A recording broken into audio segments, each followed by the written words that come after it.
गोटे नुआ भिडियो समस्त को स्वागत। ए भिडियो आम स्पेशल ओटीईटी 2025 किसी हिस्ट्री क्वेश्चन डिस्कसन करवा। तो जो टीचर मैंने स्पेशल ओटीईटी दौरान ये भिडियोटी बहुत हेल्पफुल हम। ए किसी सिलेक्टिव क्वेश्चन। तो क्वेश्चन नंबर 1 हूँ कहीं नूतन प्रस्तर जुगर नामकरण एहीपरि करा जाइछि। ऑप्शन रही एही जुगरे मनुष्य पशु पालिला ना एही जुगरे मनुष्य समर्थ तंती हैला ना एही जुगरे मनुष्य वास करिया पय कुड़िया करबा शिखिला ना एही जुगरे मनुष्य मसृण और तीक्ष्ण प्रस्तर उपकरण व्यवहार कला। तेबे पुरातन प्रस्तर जुग थिला तापरे नूतन प्रस्तर जुग हैला। कहीं तेबे नूतन प्रस्तर जुग होईछि नामकरण। तो यार आंसर है जीवो ऑप्शन डी एही जुगरे मनुष्य मसृण और तीक्ष्ण प्रस्तर उपकरण व्यवहार कला। ऑप्शन डी है राइट आंसर। एवरे 2 नंबर केउ उपकरणटी प्रथमे नूतन प्रस्तर जुगर मनुष्य द्वारा तैयारी होइथिला। काठ बेंट सहित कुराढ़ी ना हातुड़ी ना छुरी ना कटुरी। केउ उपकरणटी प्रथमे नूतन प्रस्तर जुगर मनुष्य द्वारा तैयारी होइथिला। मनुष्य द्वारा तैयारी होइथिबा जिंस होछि कोन ना काठ बेंट सहित कुराढ़ी। प्रथमे कुराढ़ी तैयारी करथिले। ऑप्शन ए हिजो राइट आंसर। एपर 3 नंबर नूतन प्रस्तर जुगरे केउ जीविकार आरंभ होइथिला। शिकार ना बयन ना कृषि ना खाद्य। तबे केउ जीविका प्रथमे आरंभ होइथिला। तबे यार आंसर हिजो कोन कृषि से माने करथिले नदी कूल रे कृषि। ऑप्शन सी हिजो राइट आंसर। एपर 4 नंबर नूतन प्रस्तर जुगर केउ कार्यटी जनबसति आरंभर सूचना दिए। शस्य उत्पादन ना कुकुर पालन ना माटी पात्र निर्माण ना कुड़िया निर्माण। तेबे यार आंसर हिजो कोन ना जनबसति माने गोष्ठी होछि कोन कुड़िया निर्माण। घर तैयारी करके से माने बसति स्थापन करथिले कुड़िया निर्माण। ऑप्शन डी हिजो राइट आंसर। एपर 5 नंबर केउ उक्तिटी ठीक नुहे।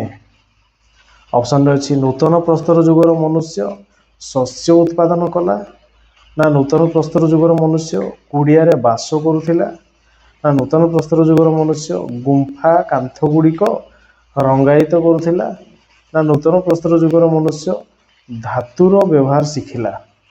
तेबे यार आंसर कोडा हबो ना कोडा ठीक नुह बोली कहिछि ना नूतन प्रस्तर जुगर शस्य से उत्पादन कले कुड़िया रे बास कले आउ आस्ते आस्ते से धातु तंबा तापरे ब्रोंज लुहा एगुड़ा सब व्यवहार शिखिले। तो गुंफारू से बाहरी आसते पुरातन से गुंफार रोते से एगुड़ा होता। तेणु यार पूर्व स्टेजटा हूँ गुंफा। तेणु ऑप्शन सी ही राइट आंसर जोटा कि ठीक नुह नूतन प्रस्तर जुग। Option C right answer. या 6 नंबर पुरातन प्रस्तर जुग अन्यथा कौन भावे परिचित। इयोलिथिक जुग ना नियोलिथिक जुग ना पालियोलिथिक जुग ना मसोलिथिक जुग। पुरातन प्रस्तर जुग को आउ कौन कह जाई पारे ना सी होची कौन ना पालियोलिथिक जुग। पालियोलिथिक जुग। Option C right answer. या 7 नंबर पुरातन प्रस्तर जुगर मनुष्य केउठारे बास करुथिला। काठ घर ना डाल पत्र निर्मित तंबू ना गुंफा ना माटी घर। तेबे एथिरे कहिछि पुरातन प्रस्तर जुग को जदि जिबा सेते बेले थिला गुंफार रहउथिले से माने। ऑप्शन सी हिजो राइट आंसर। एहरे 8 नंबर केउ गोटी पुरातन प्रस्तर जुगर मनुष्यर प्रधान जीविका थिला। पुरातन प्रस्तर जुगर जीविका पशुपालन ना पशु शिकार और खाद्य संग्रह ना कृषि ना पात्र माटी पात्र निर्माण। तेबे प्रधान जीविका पुरातन प्रस्तर जुगरे कौन थिला ना से माने केवल पशु शिकार और खाद्य संग्रह करुथिले। ऑप्शन बी हिजो राइट आंसर। 9 नंबर पुरातन प्रस्तर जुगरे केउथिरे छुंची प्रस्तुत होउथिला। काठरे ना पत्थर ना हाड़े ना सिंगरे। पुरातन प्रस्तर जुगरे से माने छुंची प्रस्तुत कौथिरे करुथिले ना हाड़े। ऑप्शन सी हिजो राइट आंसर। एपर 10 नंबर केउ गोटी पुरातन प्रस्तर जुगर मनुष्य को जना न थिला। ନିଆଁ ବ୍ୟବହାର, ନା ମାଟି ପାତ୍ର ନିର୍ମାଣ, ନା ଚିତ୍ର ଅଙ୍କନ, ନା ଚିତ୍ର ରଙ୍ଗ କରିବା। ପୁରାତନ ପ୍ରସ୍ତର ଯୁଗର ମନୁଷ୍ୟକୁ ଜଣା ନଥିଲା କ'ଣ ନା ସେ ହେଇଯିବ ମାଟି ପାତ୍ର ନିର୍ମାଣ। ସେମାନେ ନିଆଁର ବ୍ୟବହାର ପଥର ବାଡ଼େଇକି କରୁଥିଲେ, ଚିତ୍ର ବି ଅଙ୍କନ କରୁଥିଲେ, ଚିତ୍ରକୁ ରଙ୍ଗ ବି କରୁଥିଲେ। ମାଟି ପାତ୍ର ନିର୍ମାଣ ନୂତନ ପ୍ରସ୍ତର ଯୁଗକୁ ଯିବା, ତେଣୁ ପୁରାତନ ପ୍ରସ୍ତରରେ ନୁହେଁ, ଅପସନ୍ ବି ହେଇଯିବ ରାଇଟ୍ ଆନ୍ସର୍। ଏହାପରେ 11 ନମ୍ବର, ବେଦର ଅନ୍ୟ ନାମ କ'ଣ? ସ୍ତୁତି, ନା ଶ୍ରୁତି, ନା ସ୍ତ୍ରୋତ, ନା ସ୍ମୃତି। ବେଦର ଅନ୍ୟ ନାମ ହେଇଯିବ କ'ଣ ନା ଶ୍ରୁତି। ଶୁଣି ଶୁଣି ମନେ ରଖାଯାଏ, ତେବେ ଅପସନ୍ ବି ଶ୍ରୁତି ହେଇଯିବ ରାଇଟ୍ ଆନ୍ସର୍। ଏହାପରେ 12 ନମ୍ବର, ବେଦମାନଙ୍କ ମଧ୍ୟରୁ କେଉଁଟି ସର୍ବପୁରାତନ? ସାମବେଦ, ନା ଯଜୁର୍ବେଦ, ନା ଋଗ୍ବେଦ, ନା ଅଥର୍ବବେଦ। ସବୁଠୁ ପୁରାତନ ହେଉଛି କିଏ ନା ଋଗ୍ବେଦ। ଏ ଅପସନ୍ ସି ହେଇଯିବ ରାଇଟ୍ ଆନ୍ସର୍। ଏହାପରେ 13 ନମ୍ବର, ଚତୁରାଶ୍ରମରେ କେଉଁ ଗୋଟି ଜୀବନର ତୃତୀୟ ସ୍ତର ଥିଲା? ବାନପ୍ରସ୍ଥ, ନା ଗ୍ରାହସ୍ଥ୍ୟ, ନା ସନ୍ନ୍ୟାସ, ନା ବ୍ରହ୍ମଚର୍ଯ୍ୟ। ତେବେ ଏହାର ଆନ୍ସର୍ ହେଇଯିବ କ'ଣ ନା ବାନପ୍ରସ୍ଥ। ତେବେ ପ୍ରଥମେ ହେଉଛି ବ୍ରହ୍ମଚର୍ଯ୍ୟ, ଗ୍ରାହସ୍ଥ୍ୟ, ବାନପ୍ରସ୍ଥ, ସନ୍ନ୍ୟାସ, ଏମିତି ଥିଲା। ଅପସନ୍ ଏ ହେଇଯିବ ଏହାର ରାଇଟ୍ ଆନ୍ସର୍। ଏହାପରେ 14 ନମ୍ବର, ଋକ୍ ବୈଦିକ ଯୁଗରେ ନାରୀମାନଙ୍କ ସହିତ ସମ୍ପୃକ୍ତ କେଉଁ ଉକ୍ତିଟି ଠିକ୍? ଅପସନ୍ରେ ଅଛି, ନାରୀମାନଙ୍କ ମଧ୍ୟରେ ପରଦା ପ୍ରଥା ନଥିଲା, ନା ନାରୀମାନେ ଧର୍ମ କାର୍ଯ୍ୟ ସମ୍ପାଦନ କରିପାରୁ ନଥିଲେ, ନା ବାଲ୍ୟ ବିବାହ ପ୍ରଥା ପ୍ରଚଳିତ ଥିଲା, ନା ସତୀଦାହ ପ୍ରଥା ପ୍ରଚଳିତ ଥିଲା। ତେବେ କେଉଁ ଉକ୍ତିଟି ଠିକ୍ ବୋଲି କୁହାଯାଇଛି? ତେବେ ଏଥିରେ ଗୋଟେ ରହିଛି ପରଦା ପ୍ରଥା ନଥିଲା, ତେଣୁ ଏ ଅପସନ୍ ଏ ହେଇଯିବ ରାଇଟ୍ ଆନ୍ସର୍, ଯେଉଁଟାକି ଠିକ୍ ନୁହଁ। Option A right answer. 15 number, ଆଦି ବୈଦିକ ଯୁଗର ଅଧିବାସୀମାନଙ୍କର ମୁଖ୍ୟ ଜୀବିକା ଥିଲା ଡ୍ୟାସ୍। ତେବେ ଆଦି ବୈଦିକ ଯୁଗର ଅଧିବାସୀମାନଙ୍କର ମୁଖ୍ୟ ଜୀବିକା କ'ଣ ଥିଲା? କୁଟୀର ଶିଳ୍ପ, ନା କୃଷି, ନା ପଶୁପାଳନ, ନା ବ୍ୟବସାୟ ଓ ବାଣିଜ୍ୟ। ଆଦି ବୈଦିକ ଯୁଗର ଅଧିବାସୀମାନଙ୍କର ଯଦି ଆମେ ଜୀବିକା ଯିବା, ତେବେ ତାଙ୍କର ପ୍ରଧାନ ଜୀବିକା ଥିଲା କୃଷି। ଅପସନ୍ ବି ହେଇଯିବ ରାଇଟ୍ ଆନ୍ସର୍। ଏହାପରେ 16 ନମ୍ବର, ଆଦି ବୈଦିକ ଯୁଗରେ କେଉଁ ଦୁଇଟି କୃଷିର ମୁଖ୍ୟ ଉପାଦାନ ଥିଲା? ଧାନ ଗହମ, ନା ଧାନ ଡାଲି, ନା ଧାନ ଏବଂ ଯବ, ନା ଧାନ ଏବଂ ମକା। ତେବେ ମୁଖ୍ୟ କୃଷି ଥିଲା କ'ଣ ନା ଧାନ ଏବଂ ଯେଉଁଟାକି ଯବ। ଏ ଅପସନ୍ ସି ହେଇଯିବ ରାଇଟ୍ ଆନ୍ସର୍। 17 ନମ୍ବର, କେଉଁ ଗୋଟି ଆଦି ବୈଦିକ ଯୁଗରେ ଏକ ଗୃହପାଳିତ ପଶୁ ନଥିଲା? ଘୋଡ଼ା, ନା ମେଣ୍ଢା, ନା ହାତୀ, ନା ଗାଈ। ତେବେ ଏହାର ଆନ୍ସର୍ ହେଇଯିବ ହାତୀ। ତେବେ ହାତୀକୁ ସେତେବେଳେ ସେମାନେ ଗୃହପାଳିତ ପଶୁ ଆକାରରେ ପାଳି ନଥିଲେ। ଏ ଅପସନ୍ ସି ହେଇଯିବ ରାଇଟ୍ ଆନ୍ସର୍। ତାପରେ 18 ନମ୍ବର, ଆଦି ବୈଦିକ ଯୁଗରେ କେଉଁ ଦ୍ରବ୍ୟ ଗୁଡ଼ିକ ବ୍ୟବସାୟୀମାନଙ୍କ ଦ୍ୱାରା ବିକ୍ରି କରାଯାଉ ନଥିଲା? ଲୁଗା, ନା ଶସ୍ୟ, ନା ଧାତୁ ନିର୍ମିତ ପଦାର୍ଥ, ନା ଚମଡ଼ା ଦ୍ରବ୍ୟ। ଆଦି ବୈଦିକ ଯୁଗରେ କେଉଁ ଦ୍ରବ୍ୟ ଗୁଡ଼ିକ ବ୍ୟବସାୟୀମାନଙ୍କ ଦ୍ୱାରା ବିକ୍ରି କରାଯାଉ ନଥିଲା? ତେବେ ଏହାର ଆନ୍ସର୍ ହେଇଯିବ କ'ଣ ନା ବ୍ୟବସାୟୀମାନଙ୍କ ଦ୍ୱାରା ଶସ୍ୟ ବିକ୍ରି କରାଯାଉନଥିଲା। ତେଣୁ ଏ ଅପସନ୍ ବି ହେଇଯିବ ରାଇଟ୍ ଆନ୍ସର୍। କାରଣ ସେତେବେଳେ ମୂଲ୍ୟବାନ ଜିନିଷ ଗୁଡ଼ିକ ସେମାନେ ବ୍ୟବସାୟ କରୁଥିଲେ, ଶସ୍ୟ। ତେବେ ଶସ୍ୟ ସେତେବେଳେ ବ୍ୟବସାୟୀମାନଙ୍କ ଦ୍ୱାରା ବିକ୍ରି କରାଯାଉନଥିଲା। Option B right answer. ଏହାପରେ 19 ନମ୍ବର, ଆଦି ବୈଦିକ ଗ୍ରାମମାନଙ୍କ କେଉଁ କାରିଗର ନଥିଲେ? ଆଦି ବୈଦିକ ଯୁଗର ଗ୍ରାମମାନଙ୍କରେ କେଉଁ କାରିଗର ନଥିଲେ? ବଢ଼େଇ ନଥିଲେ, ନା ମିସ୍ତ୍ରୀ ନଥିଲେ, ନା ଧାତୁକାର ନଥିଲେ, ନା ତନ୍ତୀ ନଥିଲେ। ତେବେ ଏହାର ଆନ୍ସର୍ ହେଇଯିବ କ'ଣ ନା ବଢ଼େଇ, ଧାତୁକାର, ତନ୍ତୀ, ମିସ୍ତ୍ରୀ ନଥିଲେ। ଅପସନ୍ ବି ହେଇଯିବ ରାଇଟ୍ ଆନ୍ସର୍। ଏହାପରେ 20 ନମ୍ବର, ଆଦି ବୈଦିକ ଯୁଗରେ ଦୁର୍ଗ ଗୁଡ଼ିକୁ କ'ଣ କୁହାଯାଉଥିଲା? ନଗର, ନା ଜନ, ନା ପୁର, ନା ବିସ୍। ତେବେ ଏହାର ଆନ୍ସର୍ ହେଇଯିବ ପୁର କୁହାଯାଉଥିଲା ଦୁର୍ଗ ଗୁଡ଼ିକ। ପୁର। ଅପସନ୍ ସି ହେଇଯିବ ରାଇଟ୍ ଆନ୍ସର୍। ଏହାପରେ 21 ନମ୍ବର, ପ୍ରାକ୍ ବୈଦିକ ଯୁଗରେ କାହାକୁ ज्येष्ठ कहुला साधारणतांत्रिक और सरकार मुख्य को ना राजतांत्रिक राज्य मुख्य को ना जनर मुख्य को ना परिवार मुख्य को तेरे क्या ज्येष्ठ कहुला तेरे ज्येष्ठ कहुला क्या ना जो किए ना साधारणतांत्रिक सरकार मुख्य को ज्येष्ठ कहुला ऑप्शन ए राइट आंसर। एबार 22 नंबर आदि वैदिक जुगरे कर आदायकारी को कौन कहुला सूत ना भागदुघ ना संग्राहिती ना गवीकृत तेरे कर आदायकार जो मैंने कर खजना आदाय करते भागदुघ कहुला भागदुघ ऑप्शन बी राइट आंसर। एबार 23 नंबर आदि वैदिक जुगरे किए झड़र देवता भावे पूजित होते झड़ बतास वर्षा इंद्र ना वरुण ना मारुत ना मित्र तेरे झड़र देवता भावे क्या पूजा कर से माने झड़र देवता मारुत को पूजा करुले option C right answer. 24 number किए आदि वैदिक जुगर अंतर्गत न थिले अपाला ना विश्वबारा ना मैत्रेयी ना घोष तेरे यार आंसर हो किए ना मैत्रेयी आदि वैदिक जुगर अंतर्गत नथिले ऑप्शन सी राइट आंसर। एबार 25 नंबर आदि वैदिक जुगरे एक ग्रामर मुख्य को कौन कहुला ग्रामवादी ना ग्रामणी ना कूलप ना ग्रामिक तेरे यार आंसर हो कौन ना ग्रामर मुख्य को कहुला ग्रामणी ए ऑप्शन बी हो राइट आंसर।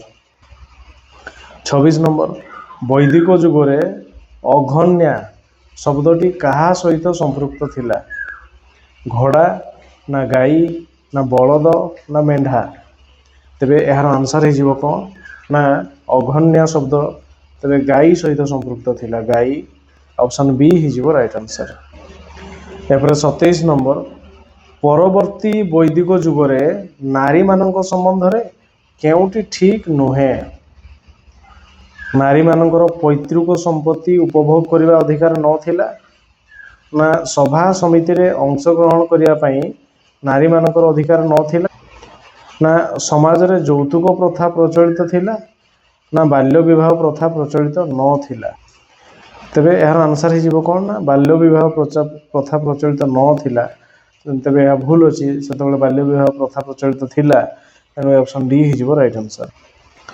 एपर 28 वैदिक जुगरे काहाकू ब्रीही कहुला मेढ़ा ना लंगल ना फल ना धान तेरे यार आंसर हो कौन ना ब्रीही कहुला क्या ना धान को कहुला ब्रीही option D right answer.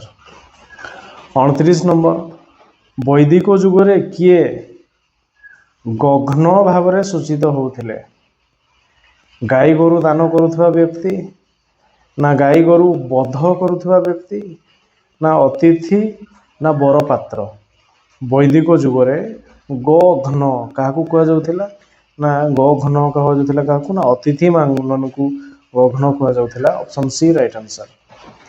30 number केउ गोटी परवर्ती जुगर एक स्वतंत्र वैशिष्ट्य जाति प्रथार उद्भव ना ब्राह्मण मानक प्राधान्य ना पुरुष और नारी मानक मध्य समानता ना पशुपालन तेरे कौटी परवर्ती जुगर एक स्वतंत्र वैशिष्ट्य अटे तेरे परवर्ती जुग यार आंसर हो जाति प्रथा सृष्टि है उद्भव जाति प्रथार उद्भव ये ऑप्शन ए हो राइट आंसर।